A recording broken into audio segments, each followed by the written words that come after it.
Bienvenido de nuevo al programa.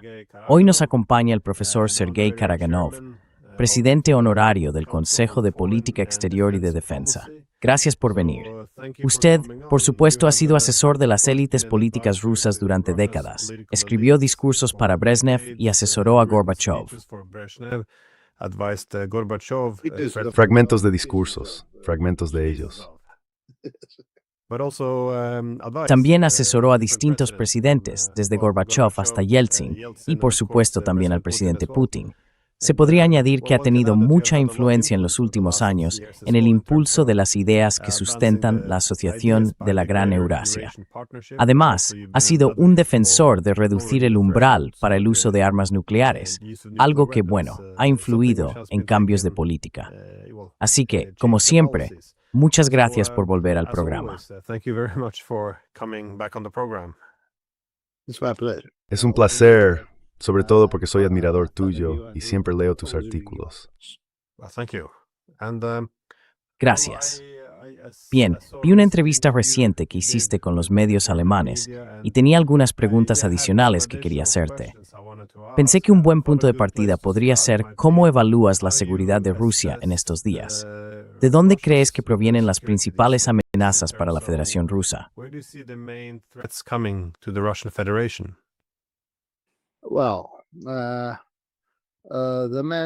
Bueno, las principales amenazas en este momento no son puramente externas. La principal amenaza para Rusia en sí misma es tomar decisiones equivocadas dentro del país, porque necesitamos invertir mucho más en nuestras tierras orientales. Como sabes, también soy uno de los principales defensores de la idea de la siberización de Rusia, que comenzará dentro de varios años, del mismo modo que el primer giro hacia el este comenzó hace 17 años. Pero eso sería una oportunidad perdida. En cuanto a las amenazas inmediatas, esperar demasiado y no ser capaces de dar pasos decisivos, eso supone una seria amenaza para los europeos enloquecidos con la migración nuclear. No total, por supuesto. El debate sigue abierto. Y como sabes, por desgracia, yo solía ser especialista en estrategia nuclear, disuasión e historia nuclear.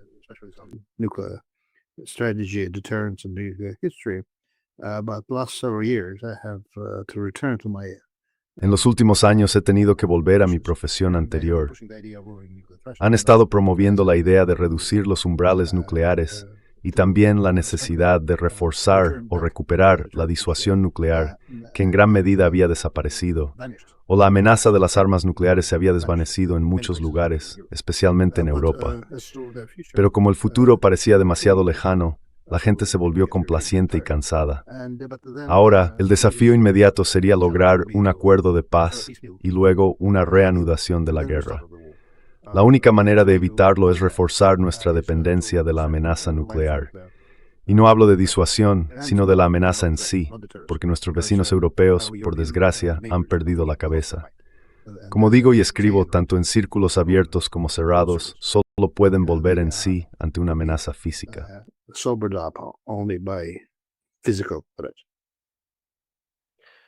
¿Entonces te refieres al uso real de armas nucleares?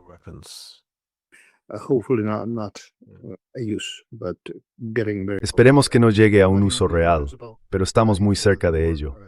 En principio, si la guerra continúa y los europeos siguen librándola, y sí, es una guerra porque los europeos están combatiendo contra Rusia, entonces el peligro aumenta. Los estadounidenses empezaron a retirarse hace aproximadamente 1 año y medio, incluso antes de Trump, porque comprendieron que existía un riesgo de escalada nuclear, y esa escalada podría alcanzar territorio estadounidense. Por eso detuvieron su apoyo activo incluso durante la administración Biden. Y la administración Biden nunca dijo, y lo subrayo, que siquiera consideraría usar armas nucleares si Rusia las utilizaba, ni para castigar a los europeos con armas nucleares.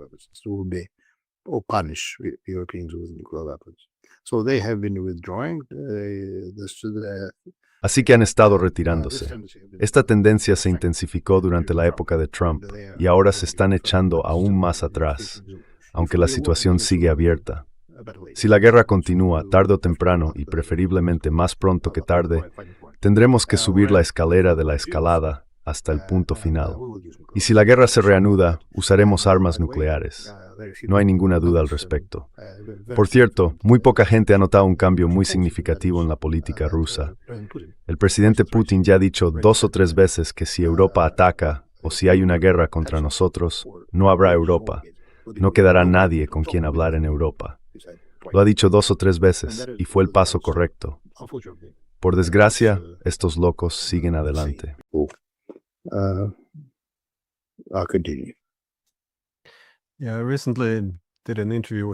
Sí, hace poco hice una entrevista con el profesor John Mearsheimer porque acababa de regresar de dar un discurso en el Parlamento Europeo y estaba planteando un punto similar, que muchos europeos parecen no entender que han cruzado la línea entre una guerra por delegación y una guerra directa.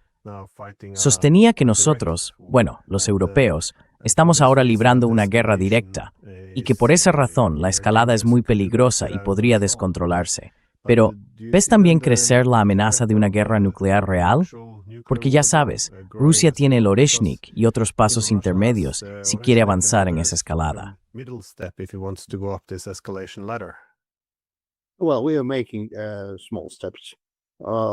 Bueno, ya estamos dando pequeños pasos. Hemos desplegado armas nucleares tácticas o subestratégicas adicionales en Bielorrusia. Hemos empezado a desplegar este conocido sistema ruso, que es hipersónico y está equipado con MIRV, y podría ser extremadamente eficaz. Pero en este momento nos estamos acercando a cruzar el umbral. Por supuesto, incluso personas como yo esperamos y rezamos para no tener que hacerlo, porque sería un pecado moral. Moriría mucha gente inocente. Y cruzar el umbral nuclear, no solo por parte de Rusia, sino de cualquier país, abriría la caja de Pandora. Ahora bien, según las mitologías que ayudé a crear, si se utilizan armas nucleares, casi de inmediato o automáticamente, se escalaría hacia una guerra mundial.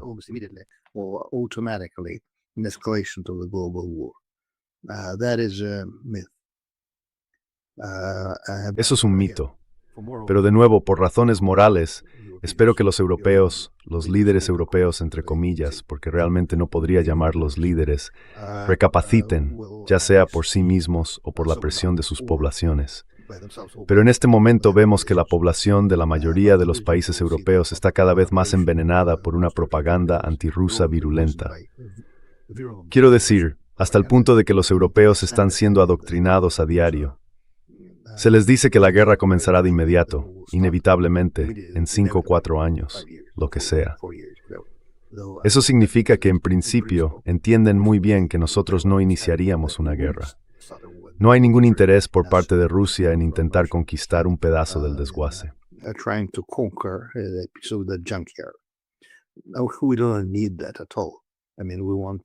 No necesitamos eso en absoluto. Quiero decir, queremos distanciarnos de esa amenaza.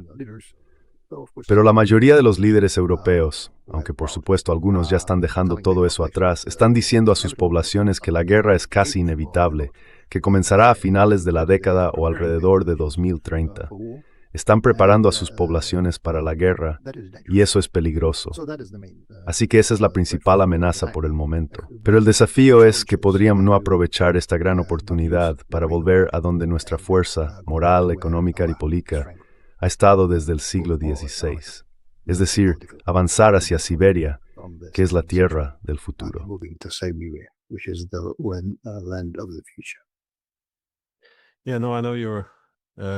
Sí, ya sé que tú, sí.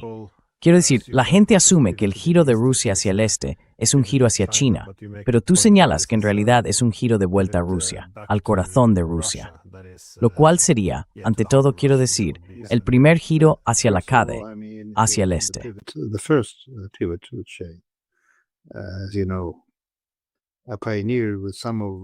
Como sabes, lo que inicié junto con algunos de nuestros colegas comunes consistía en volver la mirada hacia Asia, una especie de semigiro hacia Siberia. Ahora estamos elaborando planes para trasladar el centro espiritual, intelectual y luego económico de Rusia más cerca de Siberia.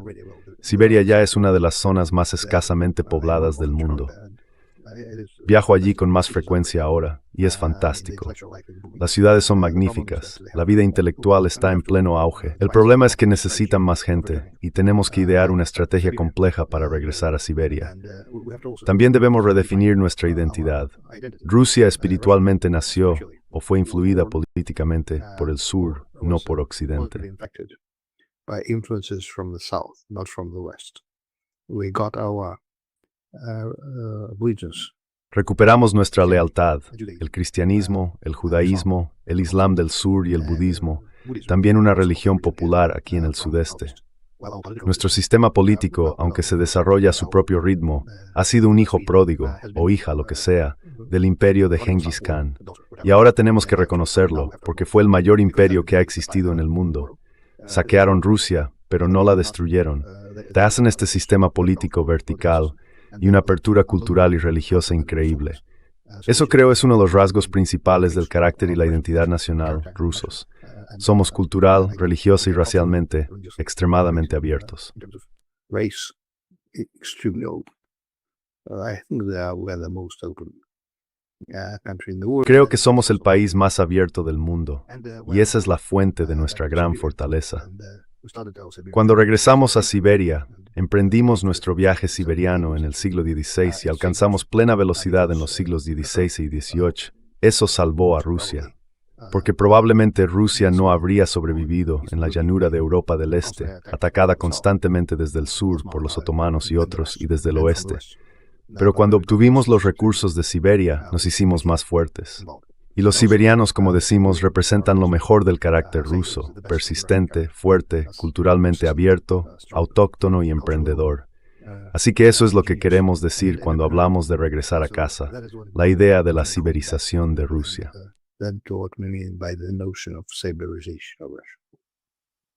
It's an interesting development that both the United States and Russia now Es un desarrollo interesante que tanto Estados Unidos como Rusia busquen ahora alejarse de Europa. Pero quería volver un poco al tema de la seguridad, porque hay muchas sanciones. A menudo vemos que, con la coerción económica, tiende a extenderse a Europa. La posibilidad de que escale hacia un conflicto militar, por ejemplo, con barcos rusos, que parecen ser atacados como una extensión de esta competencia o conflicto energético. ¿Ves posible que todas estas sanciones económicas y esta guerra económica escalen hasta convertirse en un conflicto militar directo? escalating into a direct military conflict?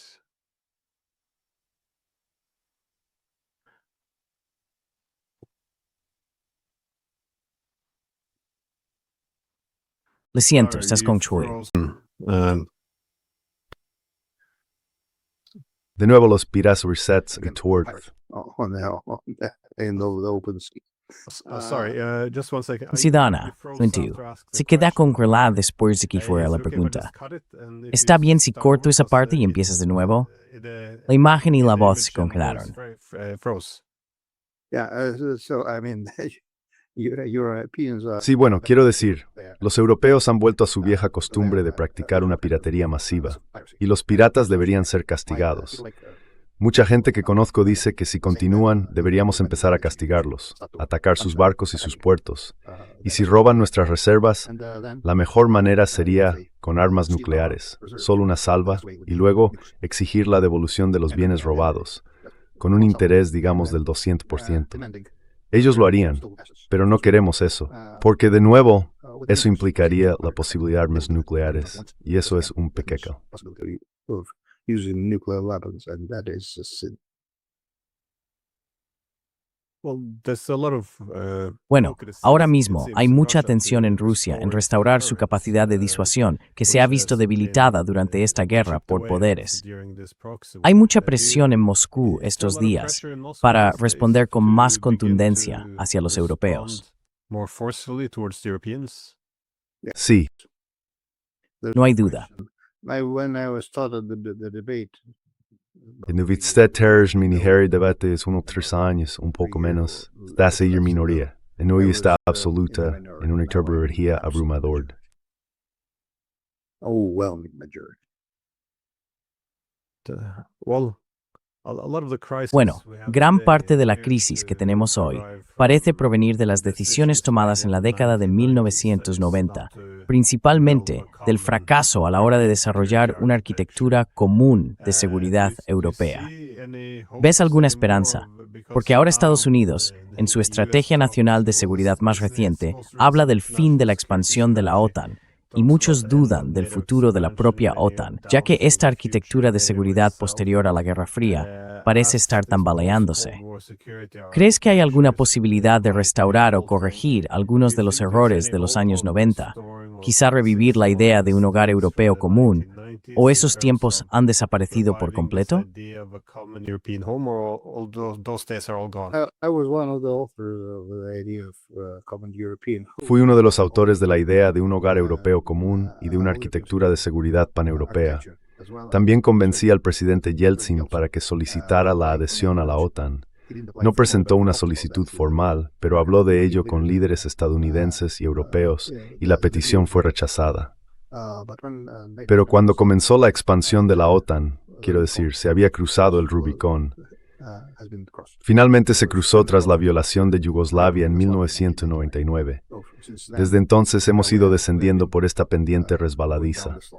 Lamentablemente, esperamos demasiado, y por eso tenemos esta guerra sangrienta. Deberíamos haber empezado antes y con más decisión. En cuanto al regreso a una arquitectura europea, lo siento, pero solo será posible cuando y si los europeos sean capaces de cambiar a sus élites. Ese es el desenlace de esta guerra. This war which they unleashed on us. Probably something. But Europe is Probablemente algo, pero Europa ya no es un socio interesante. Culturalmente, ¿quién ha conservado lo mejor de la cultura europea? El mercado, por supuesto. ¿Por qué no? Vender acero, deportistas, el mercado europeo y participar en la dirección de la economía europea junto con Estados Unidos. Quiero decir, lo están haciendo de manera muy eficaz. Nosotros no participamos en ese proceso, pero lo siento, no creo que Europa pueda volver a ser un socio. Porque ¿qué Europa? La Unión Europea se ha degenerado en algo muy extraño. La OTAN está cruzando líneas criminales. ¿Por qué deberíamos hacerlo? Y por cierto, en cierto momento Europa, para muchos rusos, era una especie de faro de alta cultura, decencia y moralidad. Ya sabes lo que ha estado ocurriendo aquí en la mayor parte de la parte occidental del continente euroasiático. landmass continent. We do not need to poison ourselves. No necesitamos envenenarnos con esta podredumbre. Better relations with some European Así que mejores relaciones con algunos países europeos, comercio, la reanudación de ciertos intercambios humanos que ahora están prohibidos en el lado occidental. Nosotros no estamos prohibiendo los intercambios ni los contactos con los países europeos, amigos o quienes fueran. Porque como sabes, he tenido una larga historia de buenas relaciones con muchas élites europeas y muchos académicos. Ahora están prohibidas. No pueden hablar con ellos, salvo a veces por internet. Así que de ninguna manera. Sí, cuando empecemos a reanudar algo en términos de arquitectura, debería ser una eurasiática, con posible participación de los estadounidenses. Pero no será nada parecido a un hogar europeo común. Quiero decir, tener un hogar común con esta podredumbre sería un desastre. having a common home with this rot be a disaster. In terms of coming to an end with this En cuanto a poner fin al conflicto actual en Ucrania, ¿qué crees que es necesario para que Rusia se sienta segura con el resultado que lo concluya, ya sea por medios diplomáticos o militares? ¿Qué crees que busca el Kremlin en términos de lo que considera no negociable y en qué aspectos podría mostrarse flexible? Well, what is written in stone and where may it be flexible? As you know, I mean, Bueno, como sabes, la solución ideal habría sido la desmilitarización y desnazificación total de Ucrania. Pero en este momento, debido a la intervención pacífica del presidente Trump, es poco probable que alcancemos ese objetivo en el próximo año. Probablemente habrá una solución parcial, un armisticio. Devolveremos algunos de nuestros territorios rusos, pero luego la guerra se reanudará pronto, esta vez con un potencial nuclear muy fuerte. Esperemos, por supuesto, que no implique realmente el uso de armas nucleares, por el problema moral que supondría. Pero la solución ideal sería que el este y el sur de Ucrania, lo que se llama Ucrania, fueran devueltos a Rusia, aunque no toda Ucrania, Dios nos libre, porque ha sido, como sabes, un problema submoral, político y económico. Por cierto, fue costosa incluso para el Imperio ruso y especialmente para la Unión Soviética.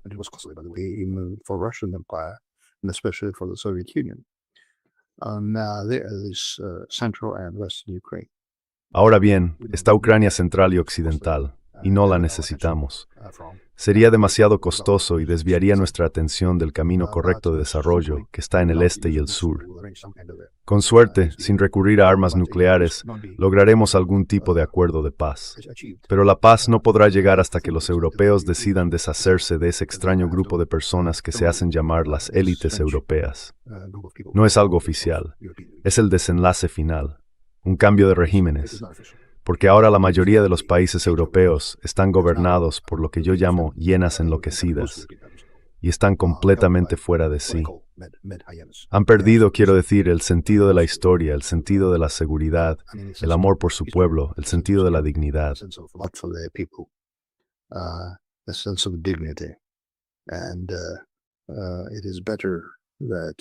Es mejor para todos los europeos expulsarlos, pero llevará tiempo. Con suerte, cuando eso ocurra, Europa volverá a su lugar normal en la historia del mundo, cuando se peleaban entre ellos, lo cual era un problema para el resto del mundo. Pero al menos podremos protegernos de esta enfermedad europea. Y de hecho, como sabes, llevo años escribiendo que debemos reconocer por nosotros mismos que Europa es la fuente de lo peor de la historia humana. Racismo, colonialismo, genocidios en serie y todas las guerras. 3 guerras napoleónicas, que fueron guerras mundiales en su momento porque el mundo era diferente, y luego 2 guerras mundiales, que fueron europeas y británicas. Deberían estar bajo un control estricto o aislados del resto del mundo, para que no lo envenenen más.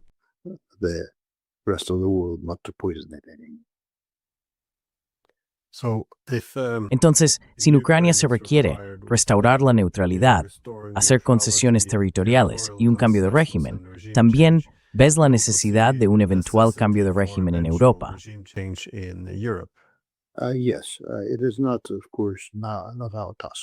Sí, no es por supuesto nuestra tarea, pero debería suceder por el bien de la paz mundial y del destino del pueblo europeo, al que no consideramos hostil. Pero están gobernados, como dije, por hienas enloquecidas.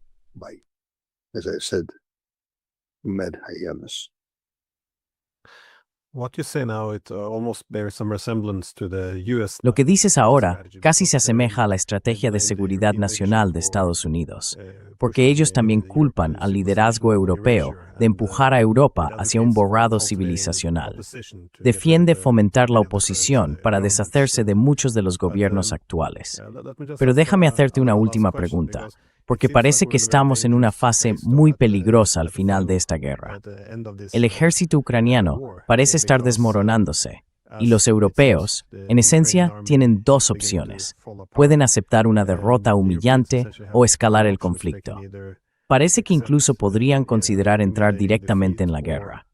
Mientras tanto, como sugieres, Rusia ahora ve la necesidad de restaurar también su capacidad de disuasión. Entonces, ¿crees que nos dirigimos hacia una gran guerra, es decir, una guerra directa entre los europeos y los rusos?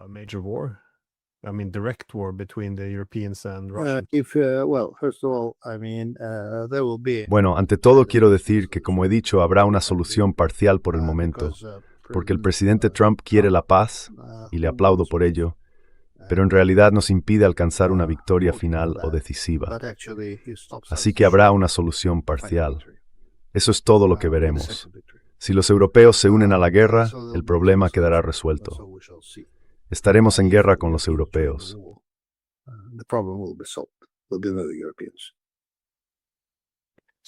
Entonces, ¿crees que se avecina un acuerdo de paz, pero que no abordará todas las causas subyacentes? Absolutamente. Como he dicho, será una solución pacífica. El verdadero núcleo del problema han sido las políticas occidentales y recientemente sobre todo las políticas europeas de expansión interminable y creciente hostilidad. Y ahora, quiero decir, estoy harto de la rusofobia. En parte soy historiador, como sabes, y creo que ni siquiera en la Alemania de Hitler hubo algo parecido. La rusofobia no alcanzó estos niveles. Así que, quiero decir, es realmente peligroso, porque cuando siguen alimentando esta histeria antirrusa, la gente empieza a creer lo que dicen. Aunque por supuesto, todos sabemos que esta histeria antirrusa y fiebre bélica se deben principalmente a la necesidad de encubrir sus propios errores, fracasos y crímenes. own mistakes, failures and crimes. And this elite is a complete failure. Y esta élite es un completo fracaso en todos los aspectos, moral, económico y político. Incluso la famosa Revolución Verde está siendo desechada. Fue una de las principales fuerzas impulsoras del proyecto europeo. Está en mal estado, así que cuanto antes ayudemos a ponerle fin, mejor. Pero por supuesto no queremos desperdiciar a nuestros hombres, así que esperamos encontrar una manera sin continuar el combate directo. De lo contrario, escalaremos al nivel nuclear y acabaremos con este problema. Eso es lo que se llama el problema europeo. Recordarás que antes existía el problema alemán, ahora es europeo. Y Alemania está volviendo, por cierto, por el momento, a su historia romántica.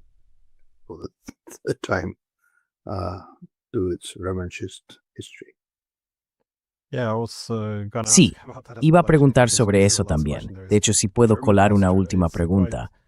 La postura alemana ha cambiado, quiero decir, casi hasta ser irreconocible en los últimos 4 años. ¿Cómo ves ahora esta relación entre Rusia y Alemania?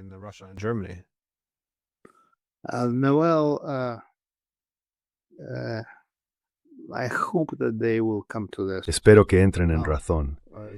Pero ahora mismo parece que Alemania vuelve a estar en ese mismo estado de ánimo alemán, el que llevó a decenas de millones de muertes en Europa durante la Primera Guerra Mundial y luego otra vez en la Segunda. ¿Pueden empezar?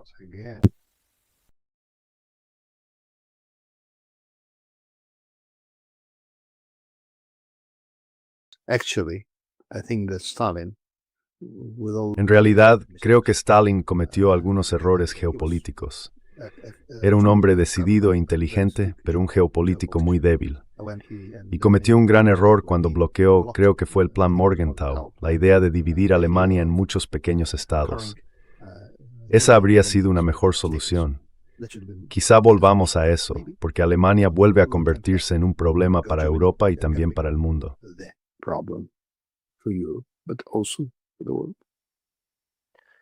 Profesor Karaganov, muchísimas gracias por tomarse el tiempo.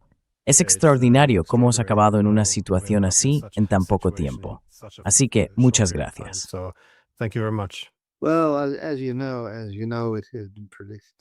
Bueno, como sabes, se ha venido prediciendo desde hace bastante tiempo. Pero incluso con todas esas predicciones, me asombra la velocidad del deterioro, especialmente el deterioro moral e intelectual.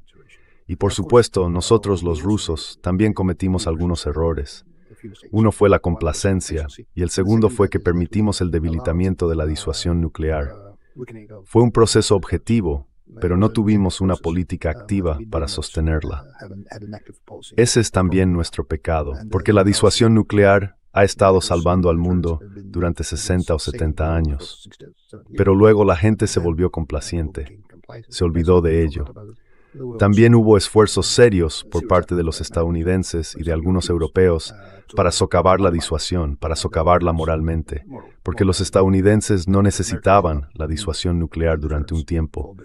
Tenían disuasión gracias a su abrumador poder económico y militar convencional durante un tiempo. Ya no, pero durante un tiempo. Y los europeos simplemente, quiero decir, perdieron la cabeza.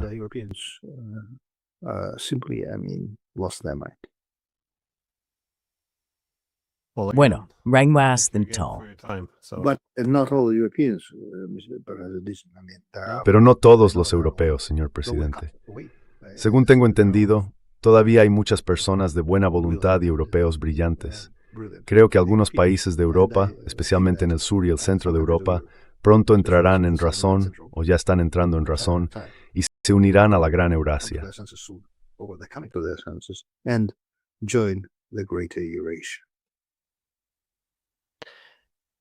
En Swafti, acordo Eurodos funcional. If Norway joins, Si Noruega une, será bienvenida. Por cierto, hace unos 15 años manteníamos una serie de conversaciones con los asiáticos y Europa na Gran Eurasia. Fanta no necesario por sermino. No.